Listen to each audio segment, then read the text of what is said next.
Gente que está em casa, me desculpe, eu comecei a falar aqui, né, e não estava funcionando o microfone, mas eu queria muito agradecer a presença de vocês, né, a gente tem feito ciclo de palestras, né, em relação à família. Desde abril a gente tem feito essas palestras, né, inicialmente a gente falou sobre família no geral, né, Mara? Mês passado a gente falou sobre família e homoafetividade, e agora, hoje a gente vai falar sobre relacionamentos, né? Então, aproveitando aí o mês dos namorados, a gente vai falar um pouquinho sobre a gente não, a Mara, né?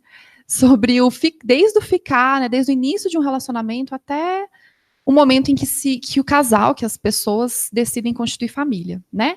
Então, eu vou falar do currículo da Mara, como eu falei, vamos ver se eu vou lembrar de tudo, mas a Mara é psicóloga clínica, né? Professora aqui no IBAC, é mestre em ciências do comportamento, mediadora de conflitos, mediadora de família, no Centro de Resoluções de Família do TJDF, né?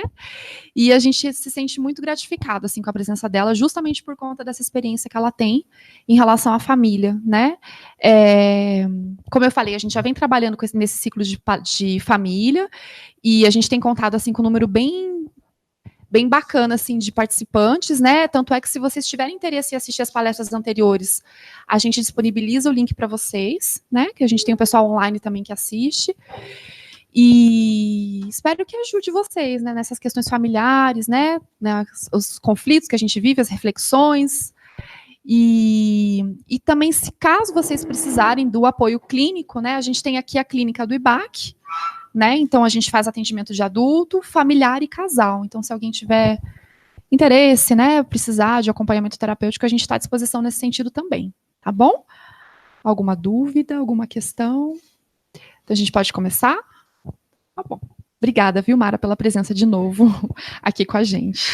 Obrigada a você novamente pela oportunidade. Obrigada pela presença de vocês. Eu sei que é difícil vocês estarem aqui para ficar ouvindo, né? Pessoal do online, boa noite.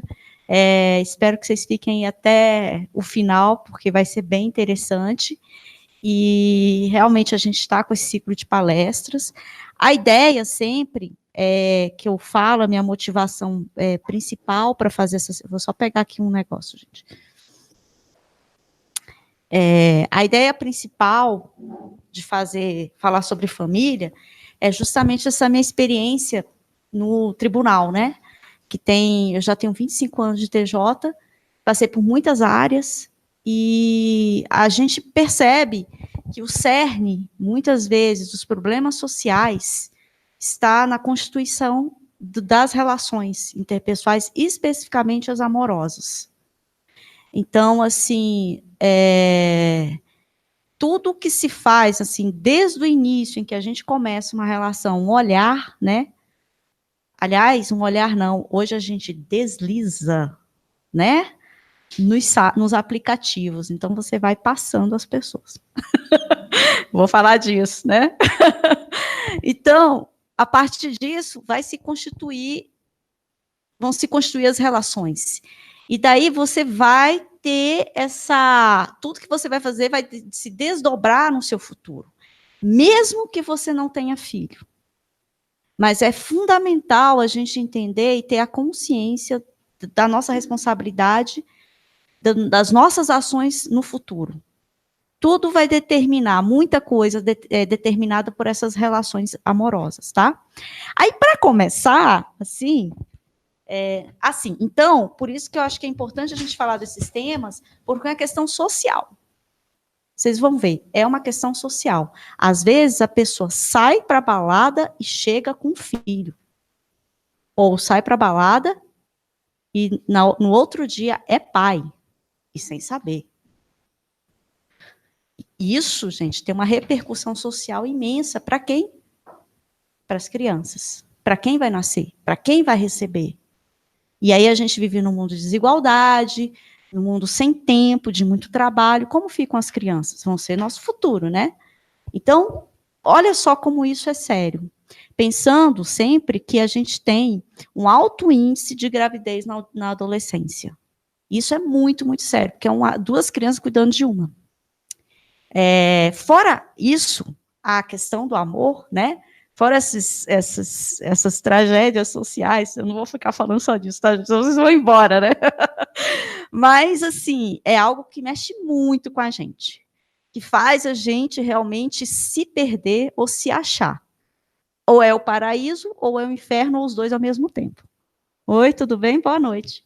Aí eu trouxe aqui um textinho, não sei se vocês conhecem, uma fábula, né? Sobre a loucura e o amor. Eu gostei muito dele porque ele diz tudo assim, descreve exatamente essa nossa jornada em busca do amor, né? De todos nós, inclusive os psicólogos, né? Então, a gente também ama, se apaixona, acontecem coisas boas e ruins, né? Então, eu vou começar com esse texto, depois a gente vai seguindo, tá? A loucura e o amor. A loucura resolveu convidar os amigos para tomar um café em sua casa. Todos os convidados foram.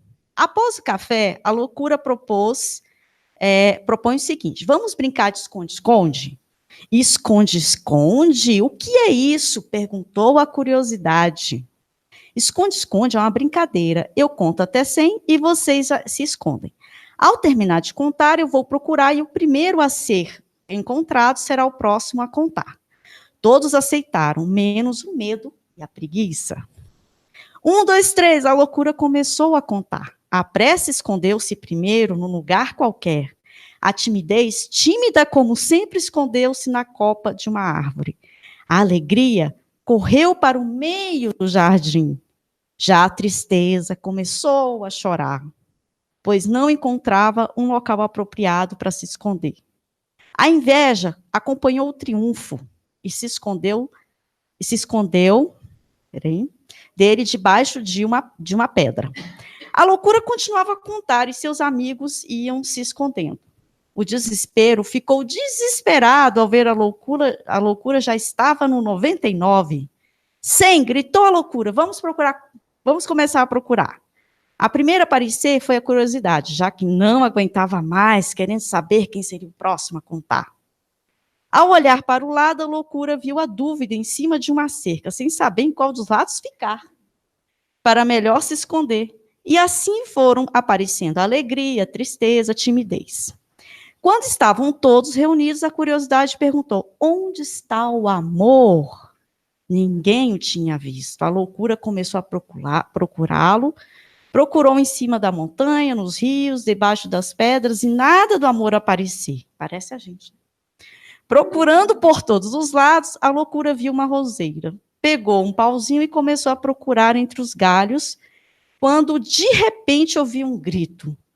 Era o amor gritando por ter furado o olho com um espinho. A loucura não sabia o que fazer, pediu desculpa, implorou pelo perdão do amor e até prometeu segui-lo para sempre. O amor aceitou as desculpas. Hoje o amor é cego e a loucura o acompanha sempre. Gente, é assim, não é? É assim. Então, tem o Pondé, é um filósofo, que ele fala o seguinte, isso aí na internet, tá, gente? Coloca fábula, loucura e amor. Ele diz o seguinte: quem nunca se perdeu no amor é falso. Então, sempre tem isso sempre acontece. Por quê? Porque o amor, ele traz muitos sentimentos contraditórios. E quando você perde seus sonhos, você perde o amor, você perde você. Trabalhando com violência doméstica, até já falei aqui que eu já faço esse trabalho, já fiz esse trabalho durante muito tempo, trabalhei com mais de 500 homens em grupos reflexivos e mais de 300 mulheres em grupos, em rodas de conversa. E muitas vezes eu ia conversar, mas por que você está com essa pessoa? Ela te bate, ela quebra seus celulares, ela bate nos seus filhos, ele já te ameaçou, ele já quase jogou álcool no seu corpo e tocou fogo. Aí, lá pelas tantas, a gente conclui que, na verdade, ela não quer mais saber daquele homem. Ela já perdeu o interesse, a vontade. O que ela não quer perder é o sonho. é ter a certeza de que ela nunca mais vai pegar o amor, que o amor se dissolveu. Então, por isso que, quando o amor acontece, quando as duas pessoas se unem, é como duas placas tectônicas. Eu sempre falo isso para os casais, quando eu vou atender.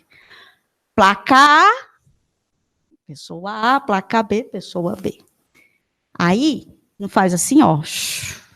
E nesse encontro, o que acontece? Um terremoto. É mais ou menos assim. Aí, o que é o magma? São as emoções. E o que você não sabe da outra pessoa. E que você também não sabe de você. Porque quando você está lá dentro, você perde totalmente, às vezes, a razão. Você briga, bate, xinga, ameaça. Mulher e homem, né? Mais os homens, assim, às vezes tem mais essa tendência, mas as mulheres também fazem isso. Trai, né? Não quer saber, sonha com outras pessoas, quer ir embora, quer se jogar. E você fala assim, não, não sou eu. Não sou eu, porque eu sou racional. Além do mais, eu sou psicóloga, não posso fazer isso. Né? Então, o que meus clientes iam pensar se me vissem nessa loucura? Mas é assim. Então, só que assim, depois você se acomoda, qual é a nossa expectativa? Que depois disso há vamos dizer assim, um costume ou há um equilíbrio de forças. Qual é o problema? É quando isso não chega até o fim. Né? Quando a gente se separa antes de chegar a essa acomodação. E aí você vai tendo vários terremotos, vai aprendendo a lidar com eles. Ah, mas antes o casamento durava. Claro, porque muitas vezes havia uma submissão aí, principalmente do lado feminino. E uma não permissão para viver outras coisas. Hoje, vamos dizer assim, as pessoas têm um pouco menos de paciência para chegar até o fim. Né? E às vezes não tem que ter paciência, às vezes tem que sair mesmo, né? Tem situações que são inaceitáveis. Então, esse magma aqui, ele vem à tona. Tem uma aguinha ali, né? E a gente acha que é calma assim, mas não é. Então, o inferno é o paraíso, inferno e o paraíso de todos nós, o amor, né? É a mistura de sentimentos intensos e muitas vezes contraditórios. Você pode amar de manhã e odiar a pessoa à tarde. À noite, volta a amar de novo. Não é isso? Então, isso desequilibra e faz com que você caminhe de um jeito meio tonto, muitas vezes. Ai, Maria, aí? Por quê? Então, por que falar de amor? Porque amor, ou tudo que constitui o amor, principalmente o toque, isso faz parte da nossa genética, somos mamíferos. Necessariamente a gente tem um aparato genético para tocar e ser tocado. Vocês já viram essas pesquisas aí, eu não sei quem já viu, que crianças que têm pouco contato afetivo, elas têm muitos problemas emocionais e chegam até a morte, né? Então, isso é fato, principalmente na primeira infância, é necessário o toque. Aí a gente cresce e vai dependendo disso daí. Junto com o toque, a gente tem a atenção. Enquanto você é tocado, você recebe atenção, né? Você é validado, você é lindo, você é maravilhoso, você é fofo, você é tudo de bom. Porque quando você tem violência, o murro, o empurrão vem junto com o xingamento. Com as crianças, né? Inclusive com as crianças. E daí você vai compartilhar a sua vida. Não tem coisa melhor do que isso? Eu não conheço. É muito gostoso, é muito bom. Né? Nenhuma rede social te dá isso daqui.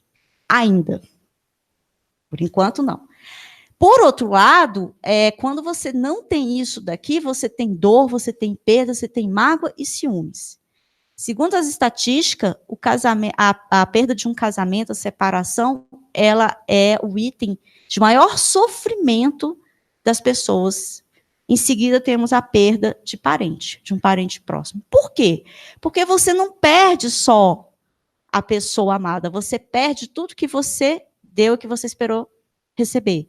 Você perde também, num casamento, dependendo, você perde casa, você perde amigos, você perde o contato com os filhos. Então, são só muitas perdas que a pessoa tem que se acostumar com isso. É muito intenso. Então, tudo aquilo ali vem à tona, todo aquele magma, né, que a gente viu. Tanto é que eu também sou instrutora, esqueci de falar para você, que eu sou instrutora de oficina de paz, o CNJ, quando a pessoa se divorcia, o casal se divorcia, então eles vão para a mediação familiar, fazer toda a questão da separação da forma mais amistosa possível, e eles vão para a oficina de paz, uma palestra de 4 horas, em que a gente fala um pouco sobre isso, né? Como que o divórcio é terrível para o casal, e mais terrível ainda para a criança, e principalmente quando tem conflito. Então, a gente acrescenta bastante essa parte. Então, assim, o Brasil tem uma política nacional para tratar isso, porque tão grave que é o efeito da separação nas pessoas. Aí a gente tem a jornada do amor, né? Mara, pelo amor de Deus, a gente começa amando desde criancinha. Bem, o amor, né, vamos dizer assim, de eros, sexual, começa aí pela adolescência. Qual é o problema da gente vivenciar o amor no mundo ocidental? É a forma como a gente vê e como a gente faz essa jornada. Existem muitos mitos, vocês já ouviram falar dos mitos, né, assim, da Bela Adormecida, né, da Rapunzel, mas poucas pessoas, isso aqui em relação muito à mulher, mas poucas pessoas falam da relação do mito do Dom Quixote em relação aos homens. Tem um autor, o Fred Matos, ele escreve no Papo de Homens, não sei quem você já viu esse site, né? E ele fez um artigo sobre isso e achei bem interessante. O homem, o que é o mito do Dom Quixote? É ele procurar a amada, salvar a amada, a donzela. Ele está lascado na vida, ele está se achando. Ele só vê aquilo, ele é cego. Então, é assim que acontece. Então, qual é o problema disso? Quando a nossa cultura reforça esse tipo de comportamento, fortalece esse tipo de coisa. É que, quando ele entra no casamento, ele se entedia. Sabe, aquilo para ele tudo ali é difícil. Gente, esse negócio de ficar indo para a casa da mãe dela todo domingo, não, é muito chato. Eu quero sair, eu quero fazer alguma coisa diferente. Ficar naquela vida íntima ali, né? Sofá, de casa, de cozinha, tem para homens é tortuoso. Ah, é culpa deles? Mas não é culpa. É toda a nossa estrutura social. É montada para isso, é montada do homem para fora, né? Tem as questões da biologia aí masculina também, que a gente pode levar em consideração também, a questão hormonal, diferente da mulher. Enfim, tem várias discussões, não vou entrar nisso, mas a gente também tem que considerar isso, né?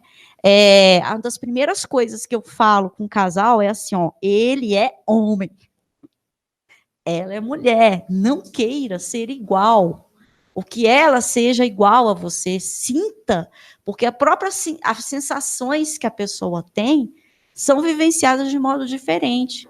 Então, estar em casa, numa casa extremamente cheirosa, organizada, pode ser o máximo para uma mulher. Pode não significar nada para o homem. Então, como é que ele vai se motivar a manter aquela casa limpa ou participar das tarefas domésticas, né? Ou o contrário, para o homem estar ali no futebol, qualquer outra coisa muito mais masculina, para a mulher é um saco. Ele ir para andar de bicicleta, né? Tem homem que adora, os homens adoram fazer isso, andar de bicicleta o dia todo. É um saco para a mulher. Ela quer fazer a unha dela, ela quer ir para casa da mãe dela, quer fazer sei lá o quê, sair com as amigas. Então, e não que um esteja errado ou certo. Quem está certo, quem está errado? Ninguém. A questão é que a gente precisa ter uma sensibilidade para entender que o jeito que você sente as coisas é diferente do outro, principalmente se você é homem, se você é mulher. Por quê? Por causa da nossa educação, nossa filogenia. Tudo isso deve ser levado em consideração. Então, a gente tem que começar a perceber isso daí. Ah, mas como é que a gente faz? Porque, assim, eu nasci nessa cultura, eu estou dentro da sopa, né? Como é que eu vou deixar de sentir isso, de achar lindo um casamento, de me sentir maravilhosamente assim, no alto, quando eu vejo um vestido de noiva, me imagino dentro dele. Não sei se isso existe, esse sonho ainda, tem? Não sei. Mas, normalmente, alguns símbolos do casamento existem. Tem uma família, tem um filho, existe. Em algum momento você está ali dentro dessa sopa cultural que a gente chama. E, de algum jeito, você está na torre. Eu queria até ver com vocês, as mulheres, né? O quanto que vocês ainda se sentem na torre, esperando o príncipe. Pessoal do online, pensa nisso. Quero que vocês pensem. Quem colocou você lá? Você subiu ou alguém te colocou? Você quer ficar lá? O que isso significa ficar na torre? É ter essa fantasia, esse mito de salvação por um homem. E isso também é um fator de violência doméstica, de estar em comportamentos abusivos. Ela prefere ficar na torre presa a ter que descer. A idolatria.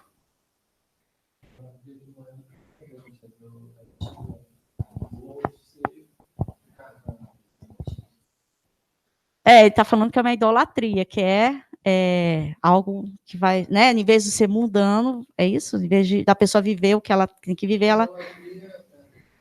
É isso? Por outro lado, o homem, até que ponto, ele não fica nessa caminhada incerta pelo mundo procurando uma mulher. Aí, eu quero, assim, só fazer um parêntese, vamos falar de papéis, porque pode ser tanto a pessoa ser cisgênero, transgênero, isso aí também é do mesmo jeito. Ela tem os mesmos mitos e acaba sendo influenciada por esses mitos. Tanto é que tem mulheres lésbicas, há uma quantidade de mulheres lésbicas, né, casamentos lésbicos, que a mulher abusa da outra, sim, é violenta, assume todos os papéis masculinos, tá? Então, a gente pensa que é porque a nossa história também é bem hétero, né? Então, a gente fica só homem e mulher, mas todos vamos dizer assim, os tipos, né, as categorias. E aí o homem fica nesse mundo incerto, e às vezes ele não sabe nem o que ele quer. Ele casa, não sabe por que casou, não sabe por que teve filho, né? E vai vivendo assim, deixa um filho atrás, vai para o outro, antes de pagar a pensão do outro, a outra mulher já está grávida. É mais ou menos o que a gente vê aqui, tá? Não é todo mundo, acho que tem uma consciência aí, mas normalmente é assim. Quando a gente educa o filho, a educação sexual para o menino, poucos pais se preocupam. Nossa, eu não posso deixar que meu filho engravide uma mulher. Mas todos os pais se preocupam. Minha filha não pode ficar grávida. Mas pouco se fala para o menino fazer isso. Então, acaba que ele é um ser errante no mundo. E ele não sabe nem para onde vai. Mas ele não sai dessa posição de estar no cavalo dele lá procurando sei lá o quê. Né? A mulher geralmente tem um sonho, ela permanece. Os papéis femininos trazem muito isso. Os desejos, né, de poder ter uma casa, ter um filho, ter uma família, na estrutura até mais conservadora. E o homem, gente, olha, eu não sei se vocês, esses dois casos aqui, tá? E o pessoal do online. Se não for isso, vocês falam que não. Mas, normalmente, sabe o que a gente vê? Quando vê nas pesquisas, vê na clínica, é que muitas vezes essa busca é uma busca por ereções. Tem um texto que fala sobre isso. Sabe, parece todo dia que é provar que ele consegue ter uma ereção. E com uma mulher diferente. Não sei se você vai concordar comigo. Mas...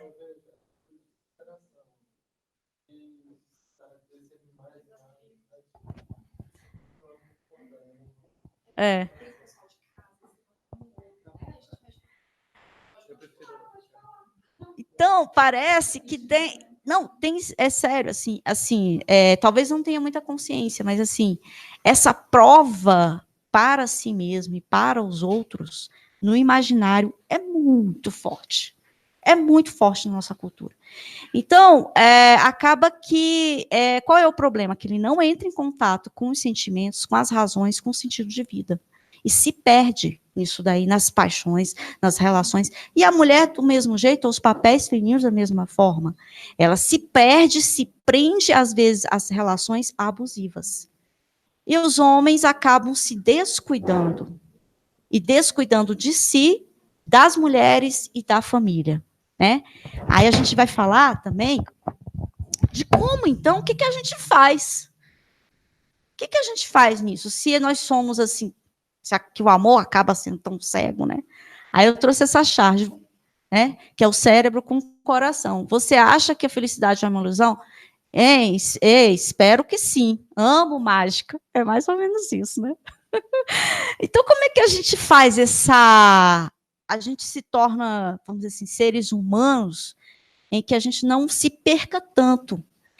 Tem uma pesquisa que diz que os latinos-americanos, né, tanto os latinos-americanos como os latinos ou americanos ou europeus, né, eles têm uma tendência a escolher mais as relações pelos sentimentos de paixão. E que isso dura pouco, né? E que os germânicos e os orientais têm uma tendência a escolher mais pela razão, por questões mais pragmáticas. E isso vai determinar, e não coincide, né? Não sei se por coincidência, a violência doméstica é muito mais presente em países latinos do que nos países germânicos. Tem outros fatores aí, mas eu imagino que isso possa influenciar, porque na medida em que você escolhe por isso, qual é o autocontrole que você vai ter na hora do ciúme? O que vai determinar ali? É quando você percebe que está muito apaixonado, quando a coisa está quente, né? Então, muitas vezes, isso daí gera essa pulsão, né? essa forma de agir de um jeito sem muito controle, sem muita reflexão. É o que eu percebo, assim, e na minha prática, é o que eu percebo bastante, assim, que a falta de... Então, o problema não é você sentir, você apaixonar, ou você amar. Não está aí. O problema está como você ama, como você foi educado para amar e como você se comporta diante de todas as situações. Então, a ilusão do amor, às vezes, ela é muito necessária, né? Porque se a gente se iludisse, a gente não fazia nada, né? Porque o encantamento que você tem pelo outro é uma coisa que parte, você fica naquela, né, naquele êxtase. E isso pode até perdurar por um tempo, normalmente não dura muito tempo. Mas o problema não é esse, o problema é o que você faz com isso. Como é que você vai lidar com isso? Como que você vai desenvolver o amor na sua vida? E aí eu fiz esse gráfico, essa proposta, né? Mais reflexão e mais autoconhecimento e menos ilusão, você tem mais plenitude e satisfação. O que isso significa? Reflexão e autoconhecimento é saber quem você é, de onde você vem, para onde você vai, e o que você quer fazer da sua vida. Não só em relação ao amor, mas em relação a toda a sua vida. A gente percebe que na clínica, quando a gente está ali atendendo os clientes, e começa com autoconhecimento, a pessoa às vezes chega com a dor, um sofrimento de uma paixão, quando você entra com autoconhecimento, ela amplia a visão dela sobre a vida dela, sobre o porquê ela está sentindo isso, porque o sentimento ele não vem de dentro, gente, é produto do que você vive. Aí a gente vai percebendo como ela deixou para trás os sonhos, como ela deixou de lado coisas importantes na vida dela que ela tem que fazer. Alimentação, exercício físico, visão de futuro. E aí ela vai resgatando, vamos dizer assim, esses tesouros dela, que a gente vai deixando, vai se perdendo. E muitas vezes está num sofrimento muito grande. Porque ela vê que ela não tem nada. Ela se perdeu. Isso não só com mulheres, mas com homens também. Isso também acontece. E aí, quando a gente faz esse processo de conhecimento e de busca, nós percebemos assim, eu pelo menos percebo na minha prática clínica, a pessoa sai outra. Aquela causa de ela ter ido até a terapia, procurar ajuda, já não existe mais. Então, ela consegue se desenvolver. Quem viu a minha palestra sobre ciúmes e ACT, né? Os alunos, eu falei sobre isso, como o autoconhecimento é importante. Então, aí eu propus esse lema, mais consciência, menos carência. À medida que nós temos mais consciência, entendemos o que nós queremos, buscamos várias fontes de recompensas, né? Nós podemos ter a maior chance, até inclusive de amar e encontrar a pessoa amada. Quando a gente tem muita carência, como é que a gente fica? Fica cego. Naquela busca, você não sabe nem o que você quer muitas vezes. Quando você consegue, mas não era isso que eu queria. Não, você não é o que eu queria, não. E aí você cai numa grande ilusão e perde tudo que você estava fazendo antes, né? Então, quando você atinge o nível de consciência, você começa a buscar coisas que são realmente na sua vida. Sua carência diminui, sua capacidade de escolha melhora e aumenta a chance de dar certo o amor. Aí sim, o amor pode dar certo, de fato. Obviamente que uma pessoa, dependendo da história dela, do casamento dos pais, isso também a pessoa não sofre tanto, né? Tem uma última pesquisa que eu vi sobre casamento e família, quando os casamentos dos filhos imitam muitos casamentos dos pais. Então, os pais que se divorciaram, os filhos têm mais chance também de se divorciarem. Agora está difícil, porque 30% da população, né, dos casamentos se acabam. Então, acho que vai perpetuar aí. Bem, e aí a gente precisa entender qual é o contexto que a gente está hoje.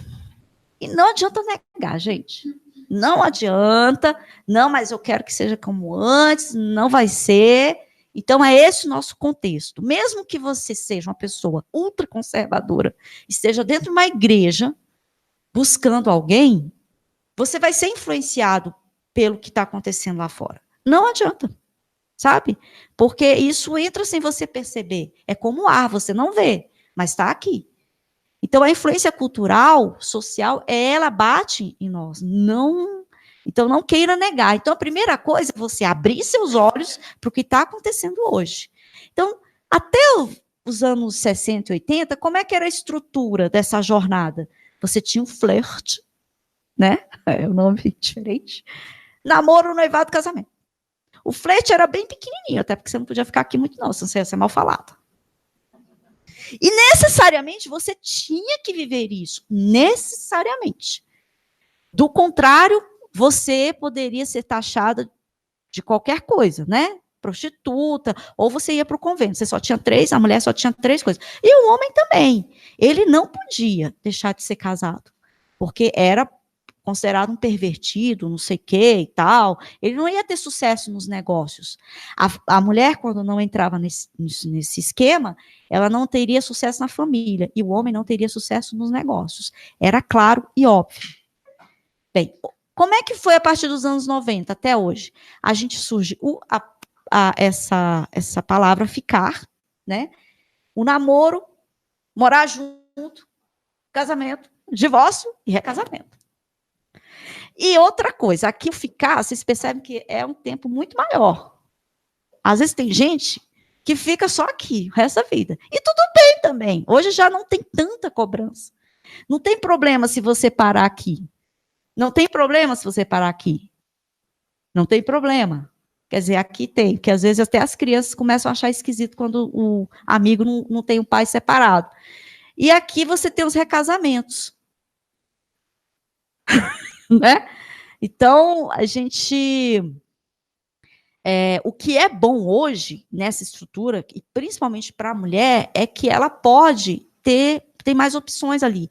Ela não é castigada por isso. Obviamente que ainda existe pressão para você casar, para você ter um homem, para você ter um relacionamento, ou ter qualquer relacionamento. Isso ainda é muito exigido da gente. Porque se não fosse, a gente já não teria tanto essa cobrança. Quando você vai casar? Quando você vai namorar? Sabe? E ninguém te pergunta, quando você vai formar? Quando você vai, sei lá o quê? Mas é sempre o casamento. A Valesca Zanello, não sei se vocês conhecem, ela é professora da UNB, tem um livro sobre isso, ela fala bastante sobre isso. Ela fala que ela foi para a África e aí ela foi encontrar com a amiga, a primeira coisa que a amiga perguntou se ela tinha ficado com alguém. Não perguntou se ela viu quantos elefantes, quantos leões, não.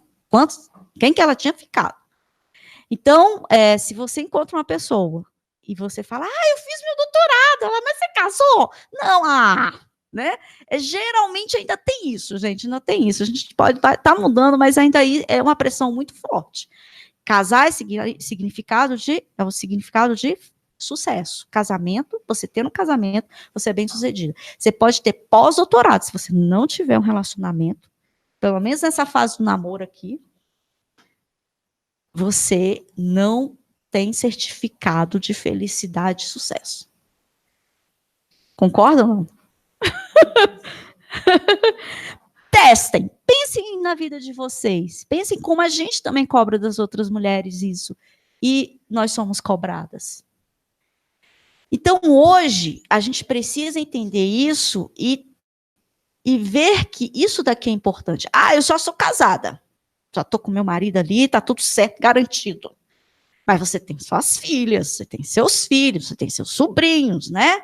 Então, você está aqui dentro. E quem disse que seu casamento não vai acabar, né? Pode acabar. A pessoa pode falecer. Está no aplicativo, está no Tinder, né?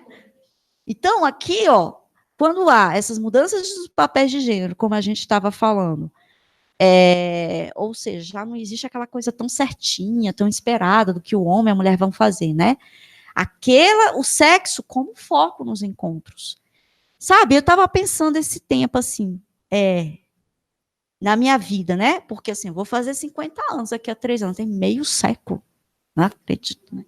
É muito tempo, gente.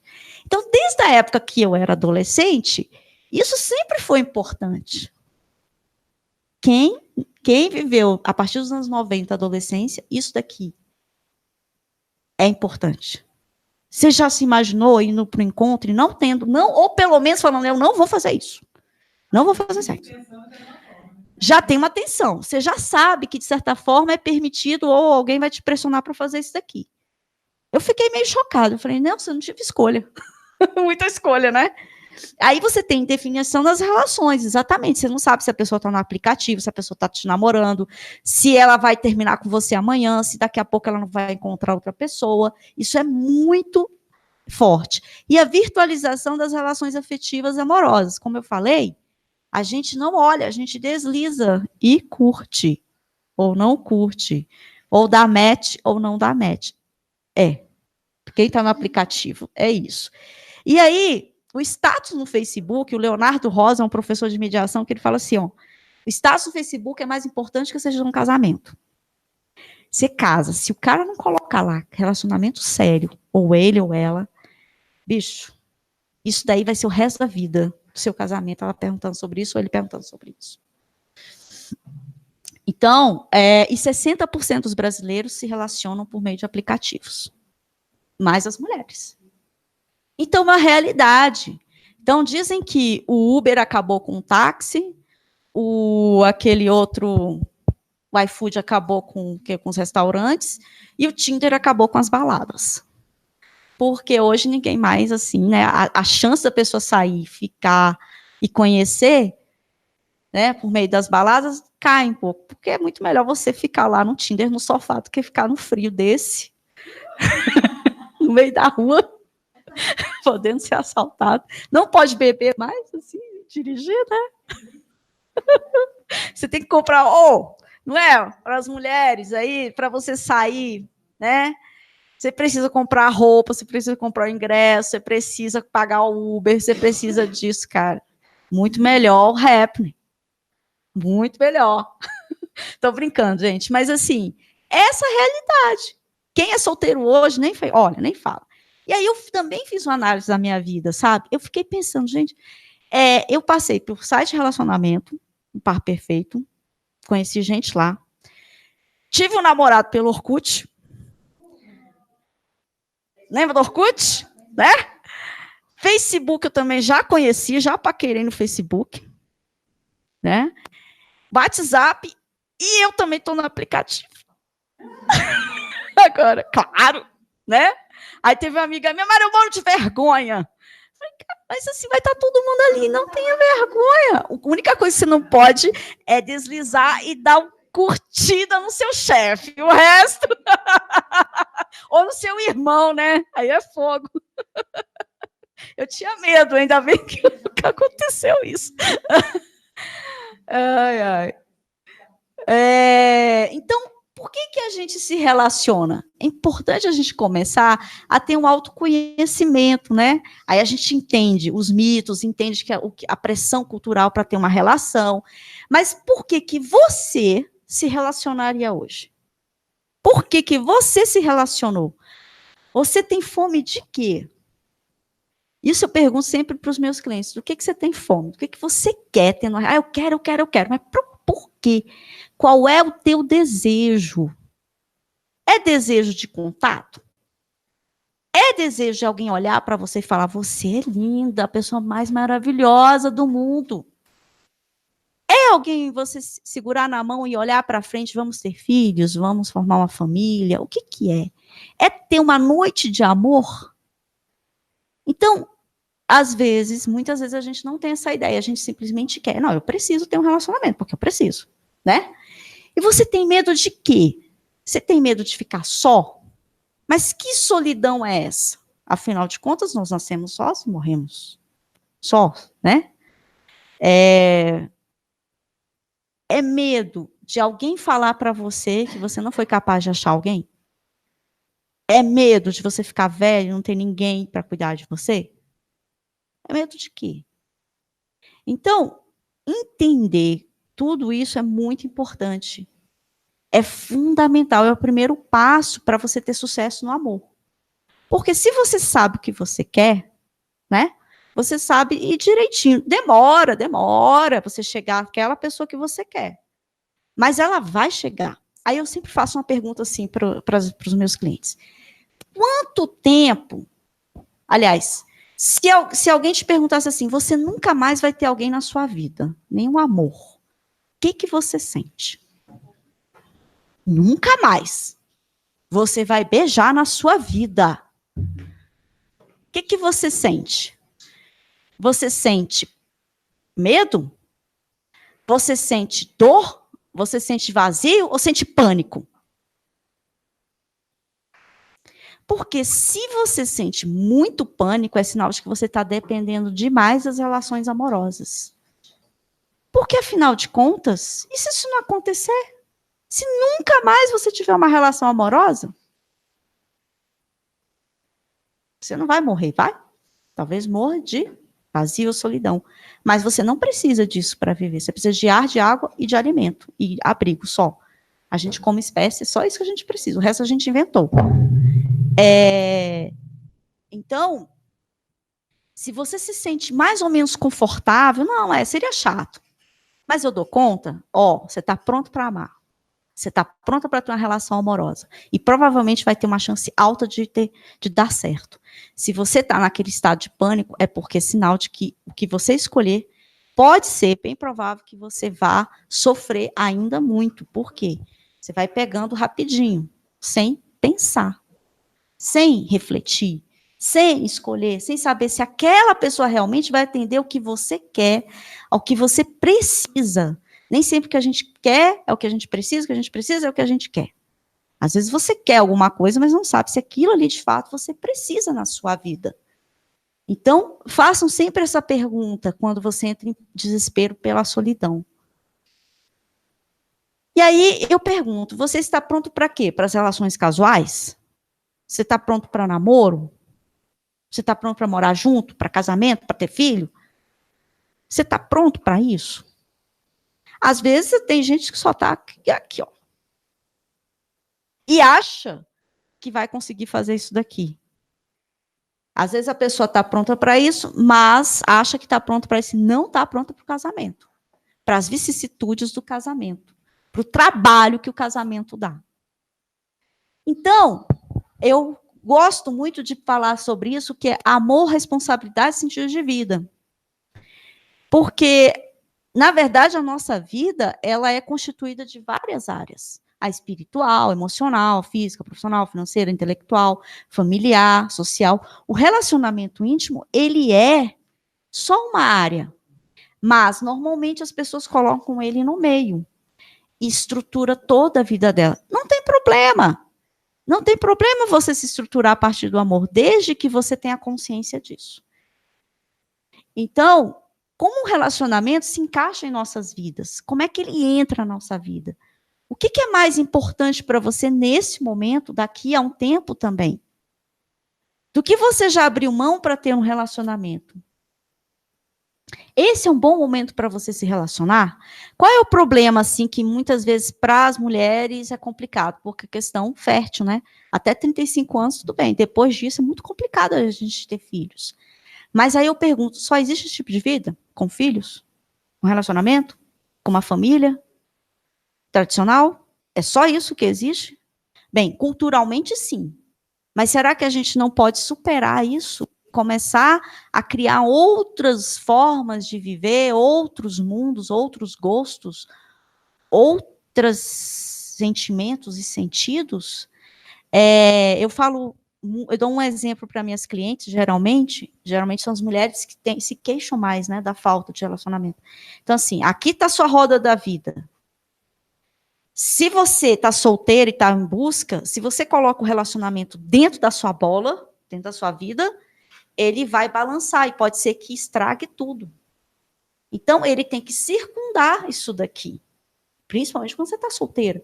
Porque senão, qualquer pessoa vai entrar na sua vida e vai... O que ela pode fazer aqui? É claro que a gente não vê assim, a pessoa não tem uma bola de cristal. Às vezes você acha que a pessoa tem todas as qualidades, enfim, você acredita que aquilo ali pode ser bom para você. Só que quanto mais carente você tiver e mais à procura disso, menos você vai ter uma percepção clara. É igual dirigir bêbado. Né? Reduz a sua capacidade de reflexo. Outra coisa. Vamos supor que você seja uma pessoa super consciente, uma mulher super assim, pá, tá, não sei o quê, sem carência, descolada, vai. E aí tem o azar de encontrar uma pessoa que é totalmente diferente, tem um problema de personalidade sério, ou uma pessoa que é violenta, e aí? É mais fácil você sair quando isso aqui estiver melhor. Porque você vai ter outras áreas, você vai ter mais coragem de sair e menos carência. E menos preocupação. Então, você vai ter uma família melhor estruturada, você vai ter um lazer. Então, você consegue ver as coisas que não estão bem e cai fora, ó, rapidinho. E para o homem também. Então, às vezes, ele está tão aficionado em ter aquela mulher tem, e às vezes não é aquela pessoa que vai fazê-lo feliz. E aí ele não consegue estruturar a vida dele de outra forma e não consegue sair das relações também abusivas, né? Então, o que você quer para você vai determinar a relação que é importante ou que vai melhorar a sua vida ou que pode até piorar a sua vida. Vocês já pararam para pensar nisso? Que se a gente se estrutura muito por isso aqui pode desabar? Porque você só pensa nisso, né? Aí o lazer só pensa nisso, o financeiro só pensa nisso, o intelectual, tudo é feito para isso. E, na verdade, cada coisa em seu lugar. Quanto mais você tiver uma vida fortalecida, rica, cheia de experiências, menos carente você é, mais forte você é, mais, vamos dizer assim, mais você aprende, menos você tem a chance de sofrer tanto por causa de um amor ou por causa de uma pessoa. Você vai sofrer, porque amor, vou te falar, quando você ama, você sofre. Não interessa, no meio, no início, no meio, no fim. Isso é fato, por causa daquelas coisas que a gente já falou. Só que aí você vai sofrer menos e vai se perder menos. Vai ser mais fácil você achar o caminho, vamos dizer assim, tá? Mas aí, Mari, se eu não casar, se eu ficar solteiro, e quando eu estiver solteiro, né, o que eu faço? Não vou tremer, cair no chão de tanta carência? Não. Você vai, a gente tem uns estudos que diz que o solteiro tem uma possibilidade melhor de se desenvolver emocionalmente, profissionalmente, financeiramente, porque ele tem tempo, energia e dinheiro para isso, né? Outra coisa que a pessoa pode fazer é o foco na família de origem. Mara, mas eu tenho minha família. É a sua. Não vai ter outra, né? Então você tem que tratar isso daqui. Vai para terapia, vai fazer alguma coisa. Conversa, faz reunião de família, mas transformar a sua família numa coisa gostosa, uma coisa boa, que você possa, não com todos os membros, mas o mínimo possível, né? algum objetivo humanitário, assim, no sentido de que é algo maior, né, para a sua vida, alguma coisa que você faça que você possa se realizar profundamente. É o que a gente chama do amor ágape. O amor não é só eros, ágape também. E nunca sentir vergonha disso, de você ser solteiro, de você estar sem relacionamento. Sempre enfrentando o preconceito e a discriminação de cabeça erguida. Afinal de contas, você é uma pessoa e merece ser respeitado, né? Fazer da solidão fonte de amor próprio. Problemas. As pessoas normalmente têm muita dificuldade de estar consigo mesmo, sozinhas. Por vários motivos, né? Por isso, vir coisas que ela não quer pensar, por ela não ter o hábito de estar só, né? Tem gente que tem terapia que a gente faz, que é a terapia de choque, que é deixar pelo menos a pessoa assim, você vai ficar 6 meses sozinha. Para você se desenvolver como pessoa, para você se ver como uma pessoa inteira, solteira, né? Então, uma pessoa que olhe para o espelho, você se olha e fala assim, pô, eu gosto de mim pra caramba. Para alguém entrar na minha vida, vai ter que ser realmente, né? Tem que ser uma pessoa realmente que cuide de mim, que seja parceira, que tenha um bom desenvolvimento, enfim, né? Ou que você tenha essa consciência de quem está entrando na sua vida. Não, o cara realmente ele não presta, mas eu sei que ele não presta, eu sei o que eu estou fazendo. Eu sei que eu vou cair ali, ó. Tô lascada, mas eu sei, tá? Então, o amor romântico não é a única forma de receber amor. Hã? Pode. A Suzana. Esse exercício de carência pode ser a causa para tantos divórcios? Tudo fica passageiro, se não me satisfaz. Posso trocar por outro? Ah, sim. Isso é o lado ruim, né? Aí eu vou falar disso agora, daqui a pouco. Então, o amor romântico não é a única forma de viver o amor. Existem outras formas de você receber amor, de você dar amor e se sentir satisfeito. A vida urbana, né, ela faz a gente se isolar muito. Então, o sonho, a ilusão, a fantasia de ter alguém assim do seu lado, né, fazendo tudo que você quer e ele fazendo tudo que você acha que deve fazer e ele te achando a pessoa mais maravilhosa do mundo, é o sonho. Por quê? Por que a gente tem que pensar também muito nisso? A questão da família, né? Porque família é uma coisa muito séria, gente. É muito séria. Se as pessoas pensassem um pouco, provavelmente evitariam muitos problemas futuros, inclusive para as próximas gerações. Por quê? Ela precisa de planejamento, dá muito trabalho, precisa de uma ampla consciência e impacta você e as futuras gerações. É muito sério você hoje ter um filho. Aí eu falo família, ter filho. A gente percebe que daqui a um tempo a gente não vai ter mais água, não vai ter mais comida. Então, assim, sabe, são coisas que a gente precisa pensar. Além do nosso sonho de ter um bebezinho.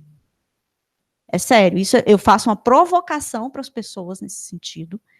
Quer dizer, a gente tem uma vida agora, né, num planeta que não tem tantos recursos e que tem muita gente, vai aumentar em 10 bilhões a população daqui a 30 anos. Para onde que a gente vai? Então, a gente pode pensar nisso daqui, é um critério importante para a gente pensar. Como dar estrutura para as crianças? Então, a família é a primeira estrutura, é a coisa mais importante, vamos dizer assim, quando a gente quer colocar uma pessoa aqui neste mundo. Né? Então, é importante você pensar se isso realmente vale a pena as vantagens. Porque se não for muito bem feito isso daqui, dá muito problema. Claro que você pode planejar muito bem e dá errado, tá? Mas a chance é bem menor.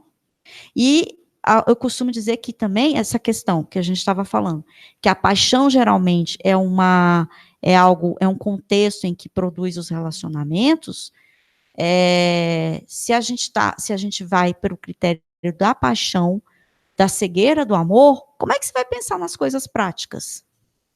Sabe? Quando você casar, você tem estrutura para casar? Tem estrutura emocional? Tem estrutura psicológica? Tem estrutura física? Realmente é algo que é possível fazer nesse momento? Normalmente as pessoas não pensam nisso. O maior problema para se discutir com o casal são finanças.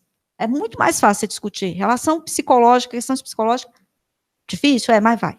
Emocional, vai. Chega no financeiro, às vezes eu proponho, não, a gente traz aqui, vocês conversam aqui, eles não trazem. Não conversa sobre isso. Isso é super importante, que sem dinheiro você praticamente não faz quase nada. E é a base de muita coisa, e é a base de muitos problemas, né? E tem um impacto muito severo sobre as famílias.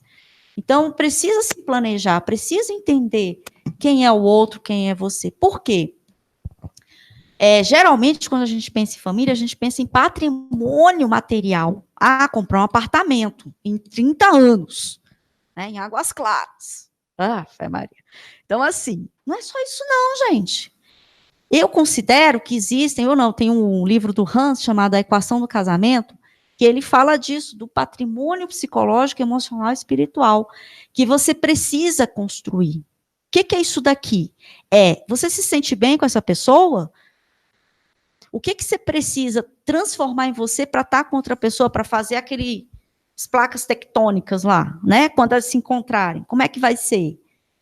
Quais são suas emoções a partir dessa relação? O que você precisa trabalhar? O que o outro precisa trabalhar? O que você precisa aceitar? O que você precisa mudar? É muita coisa. Espiritualmente, eu falo assim, o que você tem? O que o casamento de vocês, a união de vocês vai gerar além do que visível? É o invisível. O que você quer produzir no mundo? Quando os casais têm isso, eles geralmente duram muito mais tempo. Por quê? Você tem relações mais saudáveis, você procura, você entende, aquele casamento não é só algo para sua carência, é algo que você quer construir para o mundo, sabe? Aquela união com aquela pessoa, ela pode produzir coisas maravilhosas no seu mundo, à sua volta, seja na sua igreja, na sua profissão, onde você for. Então, se você casa só pelo mito do amor romântico, você vai pensar o quê? Mas se eu estiver bem ali, casadinho, bonitinho, satisfazendo as minhas necessidades e tal, tá ótimo. Não, porque você tem uma responsabilidade maior, né? E isso traz duração no casamento. Quando você tem isso daqui, é talvez um dos mais importantes. Que vai também, o patrimônio material é importante, por isso tem que discutir. O que vocês querem como meta? O que o casal quer como meta futuro, daqui a 2 anos, 5 anos, 10 anos, quer apartamento, quer viajar? Isso tem que ser discutido. Pouco se discute, tá? E o filial familiar, você quer ter filho?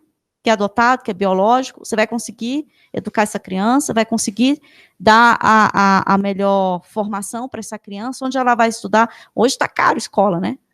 Se você for ter filho hoje, você pode reservar daqui a 2 anos, 3 anos, R$3.000. Só para criança. Então, pela questão do nosso país desigual, né? Sem educação, sem estrutura, certo? Mesmo os países ricos, né? Eles também estão tendo essa dificuldade. Tem que se pensar nisso daqui. Então, não fica só na paixão. É um projeto de vida. E como esse projeto de vida vai ser constituído, ele tem que ser bem pensado. Particularmente, gente, assim, eu não tive filhos, né? Eu tive uma família, assim, meu pai era casado com outra pessoa, separou, tinha 7 filhos, minha mãe teve 4, então fui a caçula de 12 irmãos, 11 irmãos, imagina quanto que eu fui mimada. E depois minha mãe separou, então eu fui de uma família, né, descasada. Depois eu fui morar sozinha, foi uma família unipessoal, que quando você mora sozinha é unipessoal, fui IBGE. Depois eu me casei, separei, estou na casa da minha mãe. Então, assim, hoje eu percebo, por exemplo, eu não tenho perfil de mãe. Sinceramente, não tenho.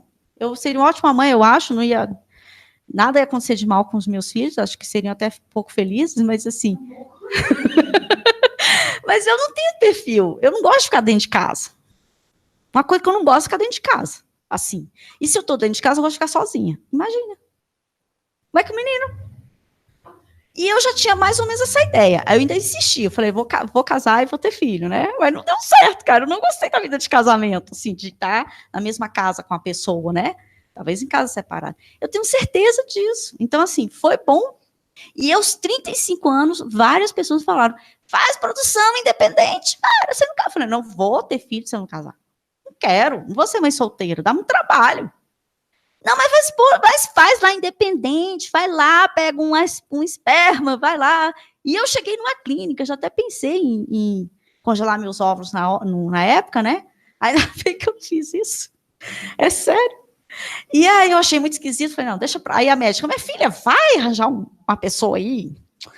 Tira essa ideia, que isso não vai dar certo, que é muito caro e pode chegar lá e seu óvulo não tá bom. Então, né?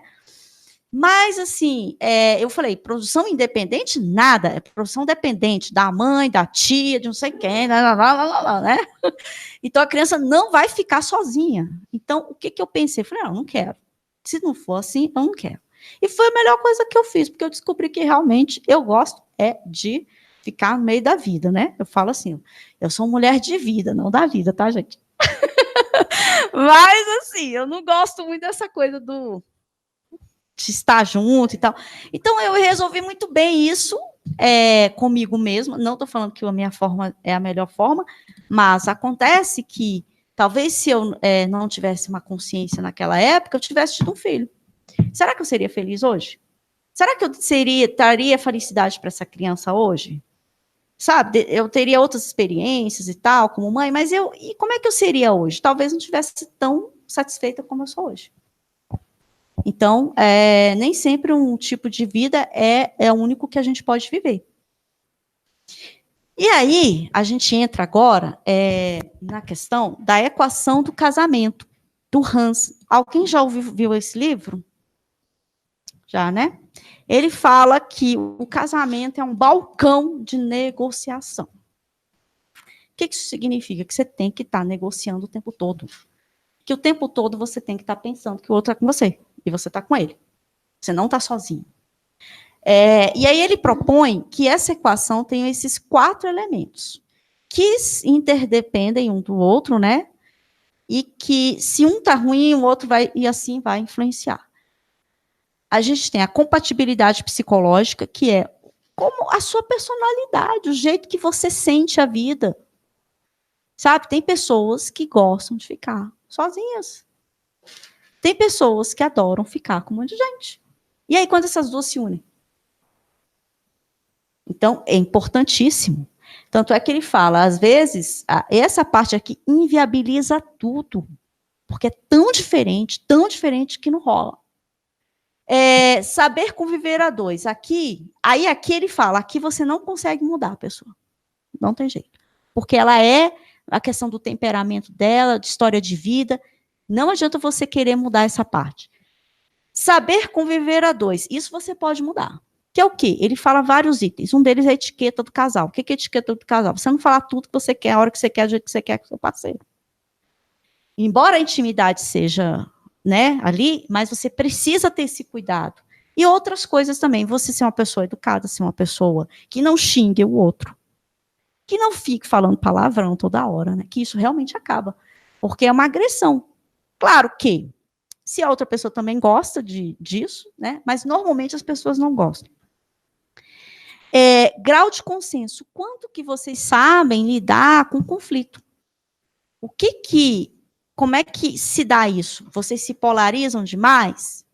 Ou não? Um sabe ouvir o outro aceita, o outro pensa, se coloca no lugar do outro. Então, depende disso daqui. Atração e vida sexual. Não só a questão da atração no momento que você conheceu a pessoa, mas o ambiente erótico do casamento.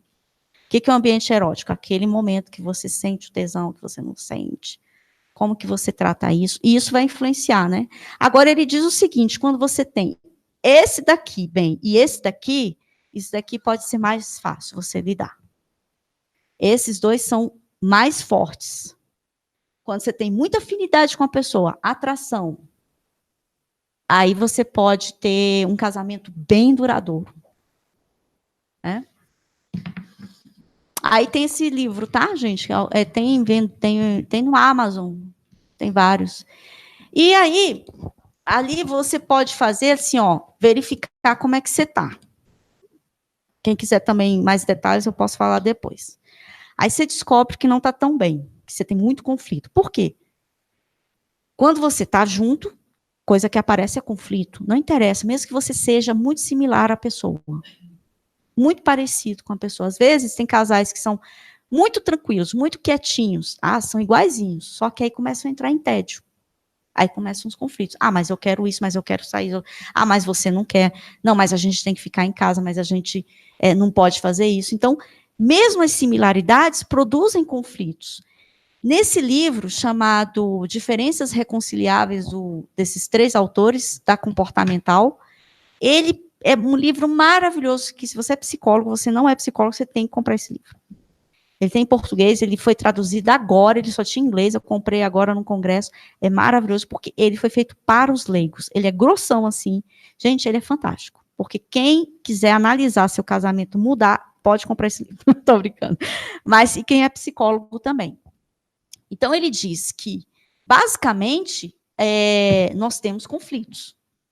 Uma das estratégias que ele passa é você analisar seu DIP, que é profundo em inglês, né? E para cada letra tem uma coisa que você precisa analisar. Então, assim, D são as diferenças que geram conflitos. O que acontece? Você tem uma história, como eu falei, tem uma genética, tem uma história de vida, uma cultura. Então, tem pessoas, até ele mostra, tem um instrumento que você faz lá, que ele mostra como você analisar a sua personalidade, tudo. Então, assim, você tem, se você é introvertido, se você é extrovertido, se a pessoa é introvertida, se você não é, se ela se você é uma pessoa mais organizada, se você é desorganizada, se você tem uma sensibilidade maior sexual do que a outra pessoa. Então, isso daqui é algo importante para você analisar. Sensibilidades emocionais, de emoção. Geralmente são 3 coisas que a pessoa, vamos dizer assim, as sensibilidades e as vulnerabilidades. É o medo da perda, o desejo de controle e reconhecimento. Então, para cá tem as frases, né? Então, assim, como você pode ser assim? Você era assim, eu casei, você era assim, agora você é assim. Não, você não pode ser assim. Não é possível.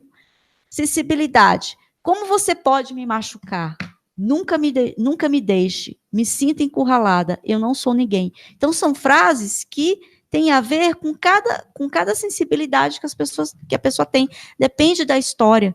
Então, uma pessoa que teve muito contato social, teve uma família grande. Então, provavelmente, ela tem um medo de ser deixada, por exemplo. Ela por exemplo, experimentou a frustração. Tinha sempre gente do lado dela. Uma pessoa que quer muito afeto, que gosta de muito afeto. Mas aí tem uma outra pessoa que você casa, que ela tem uma família que era mais seca, mais pragmática, que afeto para ela não é tão importante. Então, a partir de cada tipo de sensibilidade, vai se dar os conflitos. Fatores externos, a rotina e convivência. Estou muito estressado. Então, assim, as pequenas coisas do dia a dia vão estressando a pessoa, né? Padrão de comunicação. Geralmente, quando começam-se os conflitos por essas questões aqui, a gente pode ter evitação, você não quer falar sobre aquilo, a negação, isso não está acontecendo, e o distanciamento. A gente tem que se separar. Qual é o problema desse padrão de comunicação? O conteúdo. Você começa a discutir as questões da rotina. A forma como a gente trata esse conteúdo vai ter um efeito, vamos dizer assim, retroativo sobre você. É o que ele chama, quando a cura é a doença. O que isso significa? Eu quero tratar sobre você não lava a louça. Eu quero que você lave a louça. Mas eu estou cansado. E geralmente é assim. Quando a gente vai falar do outro, o defeito do outro, a gente aponta uma questão da personalidade. E para a gente contextualiza. O que isso significa? Se a pessoa está no sofá, você chega, você fala com ele, você é preguiçoso. Se você está no sofá e a pessoa fala, você é preguiçosa, não, mas é porque eu estou cansada, é porque eu tenho um chefe chato, é porque isso, porque aquilo. Então, você consegue explicar O outro, você não quer explicação, você já rotula. Isso dá muito problema na comunicação. Aí começa, mas você está me chamando de preguiçoso, e você que não, que é isso ou aquilo, você é uma gastadora, você gasta tudo, você me critica. E aí ela fica com raiva da forma como é comunicado, como é dito isso. Então aqui a gente começa a se enrolar. Como é que a gente pode, então, solucionar esses problemas? Pensar numa solução. Aí ele fala na terapia comportamental integrativa. Por quê? Até então, a psicologia comportamental, para tratar dessas questões, era você tem que mudar o comportamento, mudar o padrão. A partir dessa terapia, a gente pensa em quê? Em aceitar. E a aceitação é uma força consciente, você escolhe. A submissão é uma fraqueza alienada. Então, à medida em que você conhece a pessoa, sabe dos defeitos dela, não, mas eu sei que ela é assim. Eu abro mão desse momento aqui. Eu sei que ela vai gritar, vai chorar, deixa ela no momento dela. E sai. E consegue conversar com a pessoa depois sobre isso, se for possível. E deixa. Ela não se apega tanto ao defeito da pessoa, mas às possibilidades positivas daquela pessoa. E aí ele fala dos 3 princípios para a gente resolver conflitos, né? Principalmente no casamento. Você resolve tanto pela mudança como pela aceitação. Então, isso é básico. Então, você aceita e muda. Você pensa, o que eu posso aceitar? O que eu posso mudar? Sabe a oração da serenidade? É mais ou menos aquilo ali. Ele, inclusive, começa o capítulo falando disso. Aceitar, geralmente, é melhor você começar pela aceitação do que pela mudança, né, do outro. O que acontece, às vezes, em terapia de casal é assim. Não, mas assim, se eu aceitar, ele não vai mudar. Quem vai começar a aceitar o defeito do outro? Quem vai ceder primeiro? Normalmente, a gente propõe, ceda primeiro você e veja o que acontece. É difícil. Tem um exemplo que ele dá que é bem interessante. Por exemplo, uma pessoa que esteja, um casal que esteja, né, homem, mulher, homem, enfim, ou 2 homens ou 2 mulheres, um que tem uma forte necessidade de afeto. E o outro, quando a pessoa chega no sofá, ela se retrai, ela não gosta de afeto. Quem tem que mudar? Primeiro. Ele tem que deixar de ser assim? E ser mais afetivo? Ou ela precisa compreender? Ou ele precisa compreender? Que, de repente, ele teve uma família, que o afeto não era algo muito importante, que o pragmatismo era mais importante, que ele tem um chefe muito difícil, que o temperamento dele é assim, ou é ele ou ela que tem que ser diferente. Não, então agora eu vou ser mais afetivo. Então, os 2, na verdade, precisam desse movimento. Quem vai começar primeiro é que é o problema. Quem vai realmente abrir mão disso daí? Agora, o que ele diz? Quando normalmente um começa a aceitar profundamente o outro, entender por que a pessoa é daquele jeito, quais são as necessidades, o outro afrouxa. Ele se sente aceito e ele começa a mudar. E realmente, na terapia de casal, isso acontece. É muito claro isso. Só que a gente precisa fazer um acordo com o casal para que isso possa acontecer. Tem que fazer um plano de aceitação e mudança, né? E, às vezes, tem coisas que são inaceitáveis. Mas não significa que sejam todas as coisas. Então, assim, eu quero que ele pare de visitar a mãe dele, me respeite, pare de gastar e durma de conchinha comigo. Se ele não fizer isso, eu não aceito. Gente, são coisas que, às vezes, são desagradáveis e não inaceitáveis. O que é inaceitável? O que ele discute? A violência doméstica, as relações abusivas, pessoas que têm dependência química, algum sério problema psiquiátrico, que às vezes não é inviável, inviabiliza a relação. E diferenciar o que é essencial e o que é o hábito do parceiro. Às vezes a pessoa, em essência, é aquilo ali. Você não vai mudar a essência dele. é o núcleo dele. Então, você consegue mudar o que é superficial. Sei lá, a pessoa tem um hábito de... alguns hábitos, nem sei aqui, algum hábito que é irritante para você, mas necessariamente ela pode ser mudada, esse hábito. Mas se for essencial para aquela pessoa, for o jeito dela, você não muda. Aí você tem que aceitar. Então, como é que dá esse equilíbrio? Ó, é aceitação, mudança, com base na compreensão e compaixão. E mudança ali é muito menor. É muito mais fácil a aceitação produzir algo positivo e equilíbrio na sua vida do que a mudança. Porque a gente só pode mudar nós mesmos. Não é isso? Então, assim, para que a sua família, né, e para que o casal dentro de uma família consiga ter esse equilíbrio, é necessário que haja esses processos aqui. Que haja essa compreensão e essa compaixão pelo outro. Não dá tempo de eu entrar nisso daqui. Isso aqui tem que ser mais uma palestra, viu? Mas é por meio desse fino equilíbrio que a gente tem um pouco de satisfação, né? Uma razoável satisfação em plenitude. É por entender assim o casamento, as relações familiares, que a gente vai conseguir ter um pouco de equilíbrio e inteireza.